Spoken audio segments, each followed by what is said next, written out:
Headlines of VTV News. Toughest period for real estate bond eases.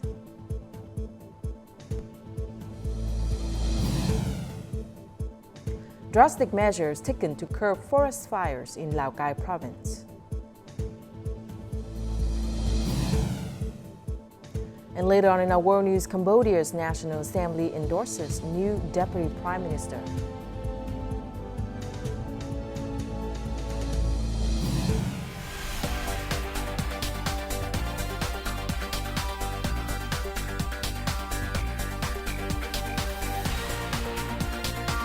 Broadcasting from Hanoi, the capital of Vietnam. VTV News starts right now. Hello, this is VTV News coming live to you from Hanoi. You're with me, Lina Pham, and here's the top news of the hour. State President Võ Văn Thưởng on February the 20th signed a decision approving the extension of the disbursement deadline of a project on basic infrastructure for comprehensive development of four central provinces of Nghệ An, Hà Tĩnh, Quảng Bình, and Quảng Trị, using loans from the Asian Development Bank, or ADB. Under the decision agreement number 3634 VIE and agreement number 3635 VIE related to the project will be amended on the basis of the government's request to extend the implementation time to September the 30th, 2025. The ADB had committed to providing loans of $52 million and $97 million for the project. The extension of the disbursement deadline allows management agencies to continue to use the ADB's concessional loans, promoting socio-economic development in the target localities. National Assembly Chairman Vương Đình Huệ chaired a meeting on Wednesday to discuss and provide feedback on the revision of the draft law on national defense, security, and industrial mobilization. Taking into account the comments from National Assembly deputies, 15 new articles were added, 2 were removed, and some content and legislative techniques were edited. The chairman of the National Assembly highly commended the thorough revision of the law, particularly the inclusion of specialized policies aimed at developing the defense industry and implementing the Central Resolution on National Industrial Development Policy. He also emphasized that all mechanisms and policies are practical and in line with the current legal system. All opinions expressed during the working session were recorded and will be carefully reviewed for further revision before the draft law is submitted to the National Assembly during its 7th session in May. This year, real estate businesses are facing their highest level of maturing bond debt in the past 5 years, reaching approximately $4.8 billion. Despite this, the toughest period for real estate bonds seems to have eased, with the government implementing policies to alleviate pressure on businesses by reducing obligations for early bond repayment or buyback. Investors as well as issuers have negotiated with each other to extend or restructure bond debt, which is one of the factors helping the market progress in a more positive direction.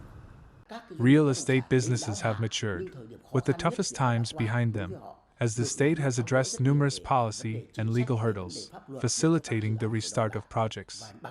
Many businesses are now mobilizing capital to resume their projects. At the present, the lower bank debt and interest rates are laying a solid groundwork for businesses, particularly those in real estate, which will alleviate the burden of debt they currently bear. Enterprises with substantial outstanding bond debt have recently restructured their investments, divested and transferred projects, and even incurred losses to acquire capital for debt management. This restructuring will persist into 2024 to facilitate the transition of businesses to a new, more stable phase. All businesses in recent times have endured and overcome the most difficult period. All are making efforts to restructure businesses, considering business restructuring as regular work to redirect products to real needs. Nevertheless, challenges persist as extending the debt repayment period essentially shifts payment obligations from one timeframe to another. Thus, effectively addressing the hurdles of real estate bonds relies not solely on the financial restructuring endeavors of enterprises but also on the favorable revival of the real estate market. This year, Ho Chi Minh City received a total of $407 million more in public investment capital compared to last year. This increase in funding supports numerous key projects and substantial construction endeavors. Timely disbursement of these investments is crucial for achieving the city's growth target of 7.5% to 8% this year. By the end of 2023, Gò Vấp District emerged as a top performer in Ho Chi Minh City for public investment capital disbursement. A key takeaway from Gò Vấp success is the unified determination of the political system in executing comprehensive compensation and land clearance plans. Many districts are making great efforts to speed up disbursement, thanks to decentralization. They are applying Resolution 98 in implementing site clearance. This year, Ho Chi Minh City received over $3.2 billion in total investment capital, marking a $407 million increase from last year. The objective for the first quarter is to disburse 10 to 12%, with a focus on advancing 12 key construction projects. We have a plan for bidding packages and projects to be able to accelerate the volume right from January and February. We strive for a disbursement rate of 10 to 12% by the end of the first quarter of this year. It's crucial to not just focus on the disbursement rate but also assess a project based on its public investment value and feasibility. This approach is vital as it incentivizes localities to confidently receive and responsibly implement capital-intensive projects. To achieve its public investment capital disbursement targets, Ho Chi Minh City will further enhance decentralization and empower local authorities. It will also enforce stricter discipline in capital disbursement. The Southeast region has been leading the country in attracting foreign direct investment, or FDI. As of the end of January, it had attracted nearly 20,000 FDI projects with a total registered capital of about $183 billion. Provinces and cities in the Southeast have been cautious in selecting investors, giving priority to projects with advanced technology that promote green production by saving materials and energy. This paper packaging manufacturing enterprise has made the decision to invest in a factory located in Mỹ Phước Industrial Park, Bình Dương Province. The company has allocated more than $1 billion to implement environmentally friendly practices in order to comply with the local requirements for a circular economy, recycling of scrap paper, and low-carbon production. We've been making efforts to transform our green production so that our products meet the market's and customers' requirements. We have issued a number of policies to foster the development of green production and the circular economy, and to reduce costs for businesses.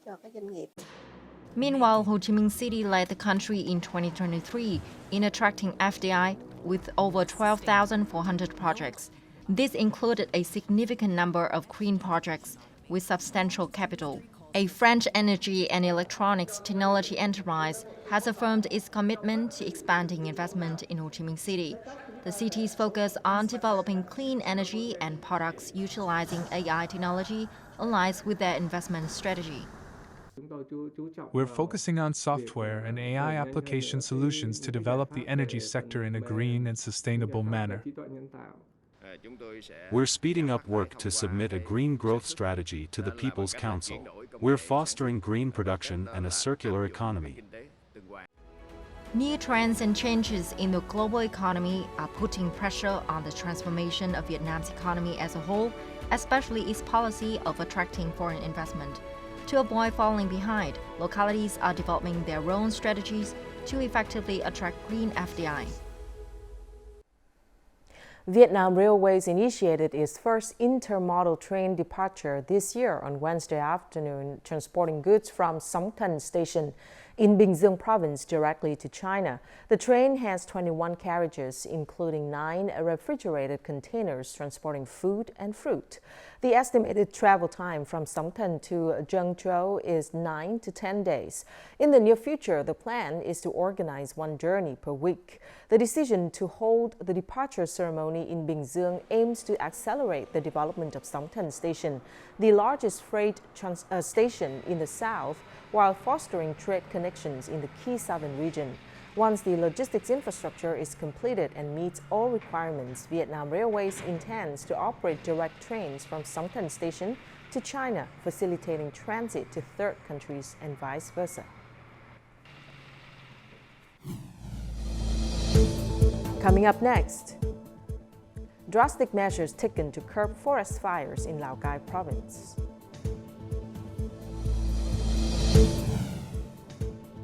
And women in mountainous areas fight plastic waste.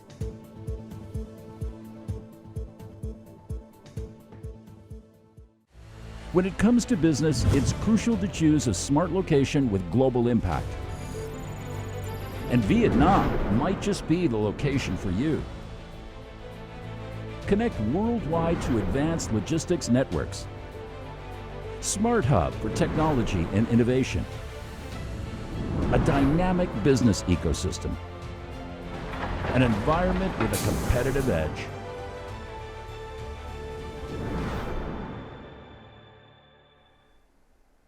You're watching VTV News. A wildfire that burned approximately 30 hectares of forest land in Hoàng Linh Sơn National Park in the northern mountainous province of Lào Cai was brought under control as of Wednesday afternoon. However, at 4:30 p.m. on the same day, a new fire broke out in Dền Thàng village, Tả Văn Commune, Sapa town bordering Lai Châu province.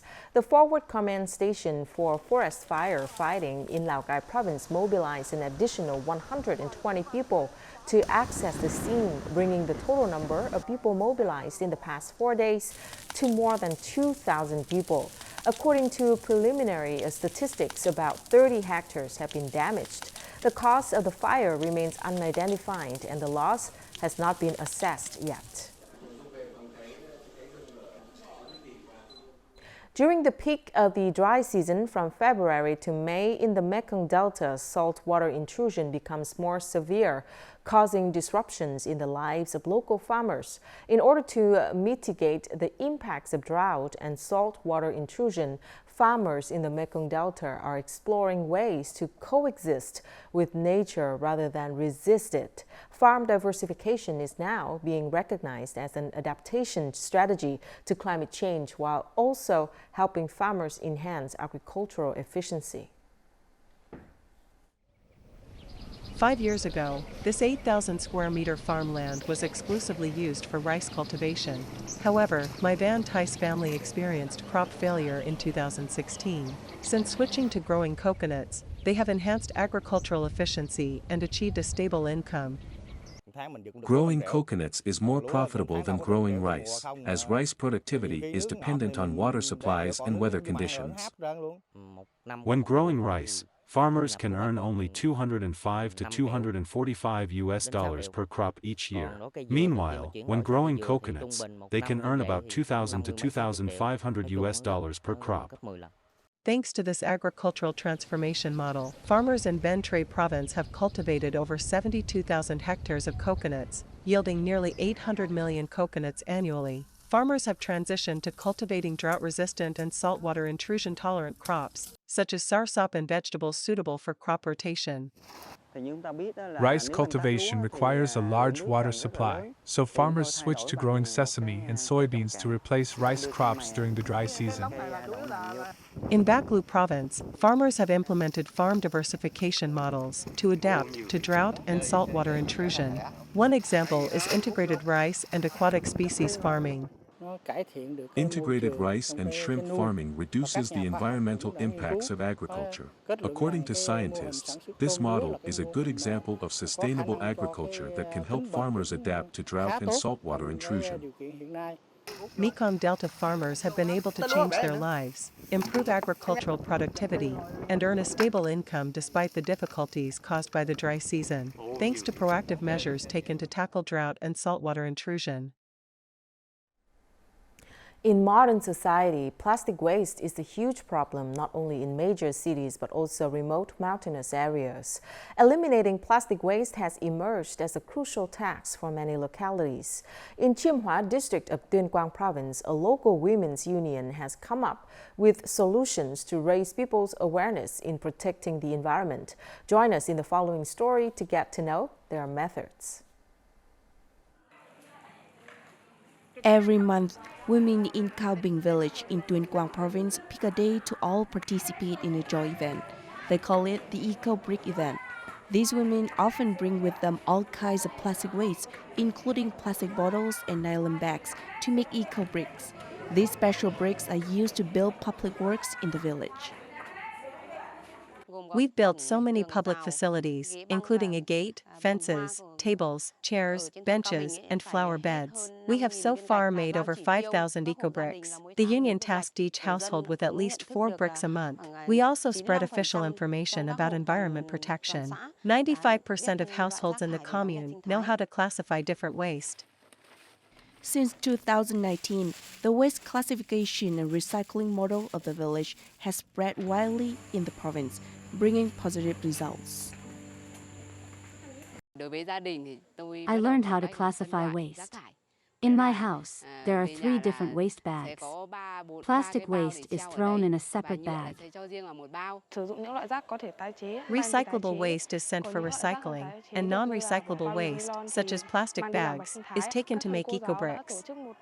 My teachers hold information sessions weekly to help us make eco-bricks.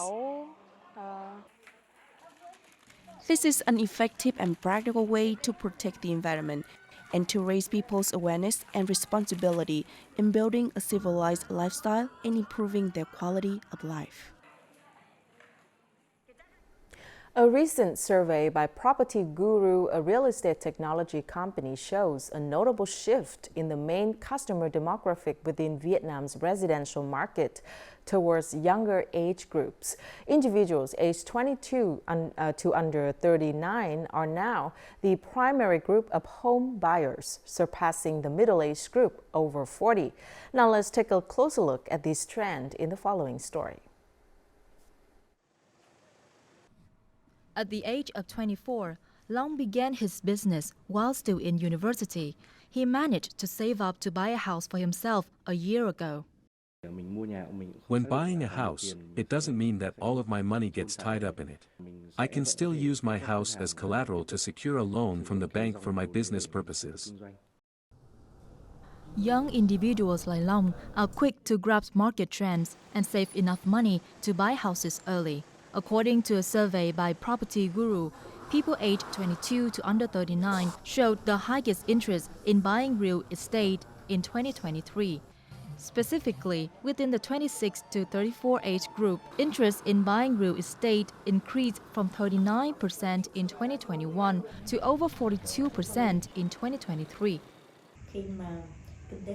When the economy grows, household incomes rise, making it possible for people to consider buying property earlier. This also means they can access loans and installment plans for property ownership. In 2023, the real estate market downturn led to lower transaction values. This is seen as a golden opportunity for home buyers under 35 years old. Additionally, the lowest interest rates in the past 20 years also encourage young people to seize this opportunity to own property. The main buyers are young people purchasing their first home, like young families buying their first apartment or land for building a house after saving for some time. When the real estate market goes down, it's a chance for them to own a home at the best price possible.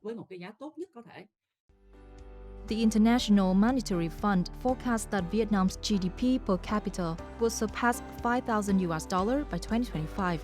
The primary workforce in Vietnam falls within the 22 to 35 age range, with incomes expected to increase faster than previous generations. With positive outlooks for the job market and economic growth, Vietnam's young generation will have greater opportunities and become homeowners.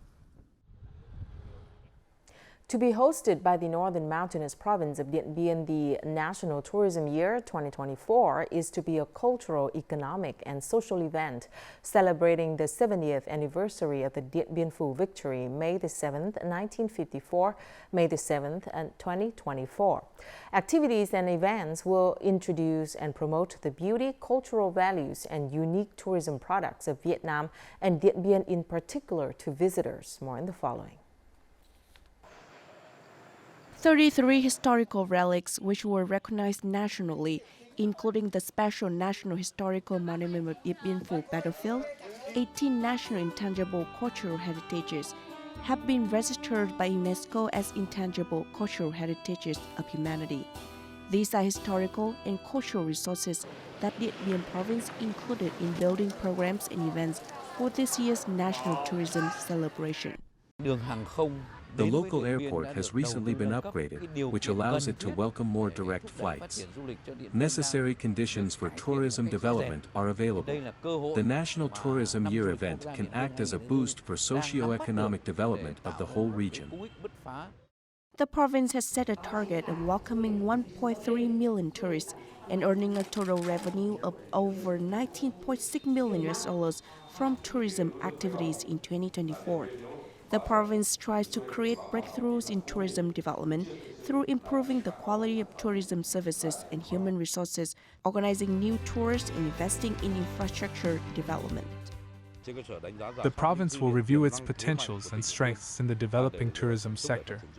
Our goals would be transforming the economic structure and turning tourism into a key sector in hunger eradication and poverty reduction.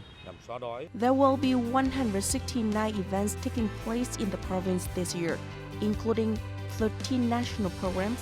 The highlight of the grand event is the opening ceremony, which is scheduled to take place on the evening of March 16 in Điện Biên Phủ City. Coming up next in our world news, Cambodia's National Assembly endorses new Deputy Prime Minister. And Borochi Market, intangible folk cultural asset of Japan.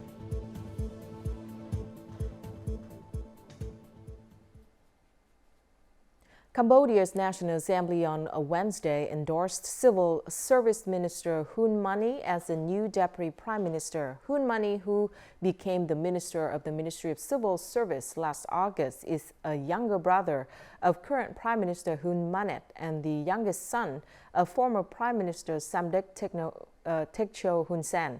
Some 120 lawmakers in attendance, including Hun Manet, unanimously gave Hun Mani their vote of confidence. At the event, the National Assembly also approved the appointments of 2 officials as senior ministers in charge of the special mission.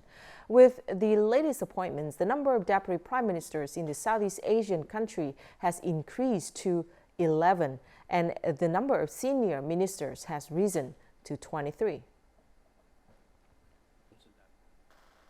Severe weather warnings were in place across swaths of China on Wednesday as temperatures plummeted across the south and the capital city of Beijing shivered in snowy conditions.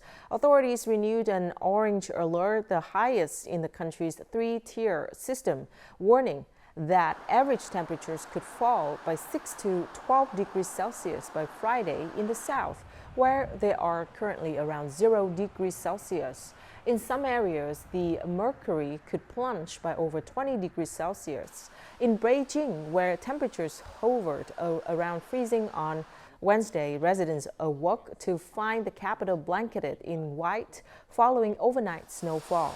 Traffic slowed to a crawl on the city's highways, while snow-dusted pavements proved treacherous for commuters and cyclists. Municipal authorities announced that up to 4.1 centimeters of snow had fallen in some suburban areas and issued a warning over icy roads. The European Union has removed the Bahamas, Belize, and Turks and Caicos Island from its blacklist of non-cooperative tax havens. The Council announced on Tuesday the list now includes 12 jurisdictions. The list was created in 2017 in the wake of a series of scandals, including the Panama Papers, that put pressure on the EU to clamp down on tax evasion by the rich. Countries and territories named in the list are subjected to a number of limited sanctions, such as being banned from receiving aid and investment from the EU.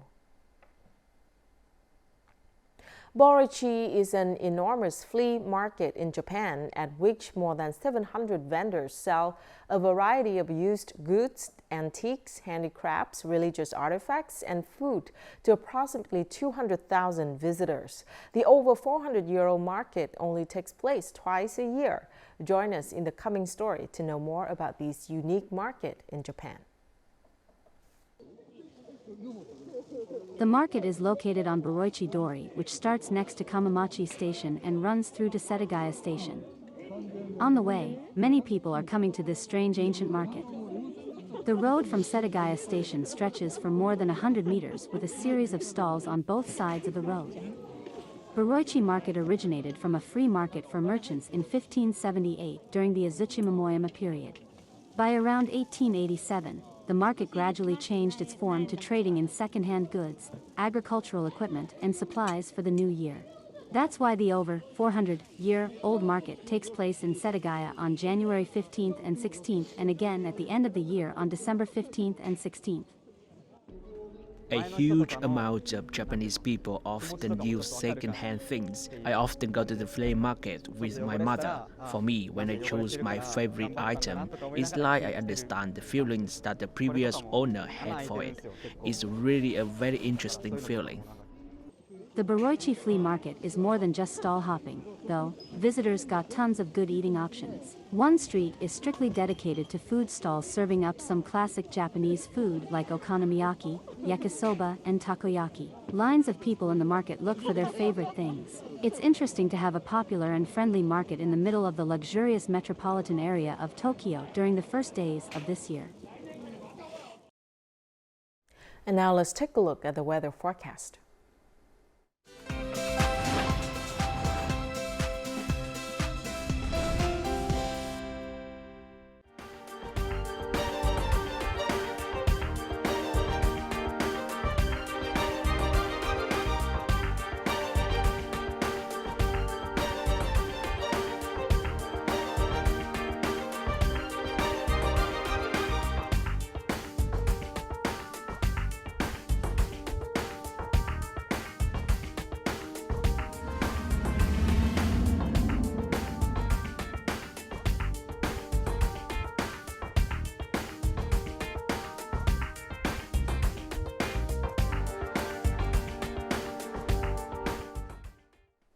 And that's it for this edition of VTV News. Thank you very much for watching. To rewatch our program, you can download VTVgo from App Store or Google Play, or tune in our YouTube channel at youtube.com/VTV4Go. See you again at 3 p.m. local time. Goodbye for now.